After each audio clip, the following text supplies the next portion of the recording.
ગુજરાત 18 લાઈવમાં આપનું સ્વાગત છે। લીંબડી તાલુકા સેવા સદન ખાતેથી તમામ મતદાન મથકો માટે ચૂંટણી સાહિત્ય અને ઇલેક્ટ્રોનિક વોટિંગ મશીન સાથેની પોલિંગ સ્ટાફની ટીમોનું ડિસ્પેચિંગ કરવામાં આવ્યું। સ્થાનિક સ્વરાજ્યની જિલ્લા પંચાયત, તાલુકા પંચાયત અને લીંબડી નગરપાલિકાની સામાન્ય ચૂંટણીઓ આવતીકાલે યોજાવાની છે, તેને પગલે વહીવટી તંત્ર દ્વારા આખરી તૈયારીઓને આખરી ઓપ આપવામાં આવ્યો છે। આ તૈયારીઓના ભાગરૂપે આજે લીંબડી તાલુકા સેવા સદન ખાતેથી તમામ મતદાન મથકો માટે ચૂંટણી સાહિત્ય અને ઇલેક્ટ્રોનિક વોટિંગ મશીન સાથેની પોલિંગ સ્ટાફની ટીમોનું ડિસ્પેચિંગ કરવામાં આવ્યું હતું। ચૂંટણી અધિકારી અને મદદનીશ ચૂંટણી અધિકારીઓના સીધા માર્ગદર્શન હેઠળ આજે સવારથી જ લીંબડી સેવા સદન ખાતે ચુસ્ત પોલીસ બંદોબસ્ત વચ્ચે કામગીરી શરૂ કરવામાં આવેલ અને લીંબડી નગરપાલિકા વિસ્તાર તેમજ તાલુકાના ગ્રામ્ય વિસ્તારોમાં આવેલા વિવિધ મતદાન મથકો માટે નક્કી કરાયેલ રૂટ મુજબ બસો અને વાહનો દ્વારા સ્ટાફને રવાના કરવામાં આવ્યા હતા।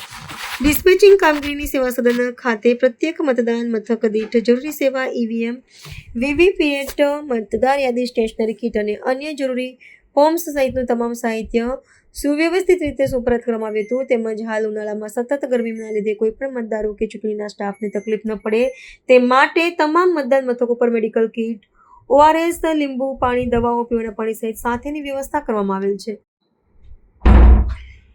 મતદાન મથકો સુધી સાધન સામગ્રી પહોંચાડવા માટે ખાસ રૂટ વ્યવસ્થા ઊભી કરવામાં આવી હતી, જેથી સમય મર્યાદામાં તમામ મથકો પર કામગીરી શરૂ થઈ શકે છે। ડિસ્પેચિંગ સેન્ટર પર કોઈ અનિચ્છનીય બનાવ ન બને અને ગુપ્તતા જળવાઈ રહે તે માટે પોલીસ તંત્ર દ્વારા લોખંડી બંદોબસ્ત ગોઠવવામાં આવ્યો હતો। તંત્ર દ્વારા કરવામાં આવેલી આ કામગીરીનો હેતુ આવતીકાલે યોજાનાર મતદાન પ્રક્રિયા નિષ્પક્ષ, પારદર્શક અને શાંતિપૂર્ણ માહોલમાં સંપન્ન થાય તે સુનિશ્ચિત કરવાનો છે અને તમામ પોલિંગ સ્ટાફ આજે સાંજ સુધીમાં પોતાના નિર્ધારિત મતદાન મથકો પર પહોંચી જશે અને જરૂરી સેટઅપ પૂર્ણ કરશે।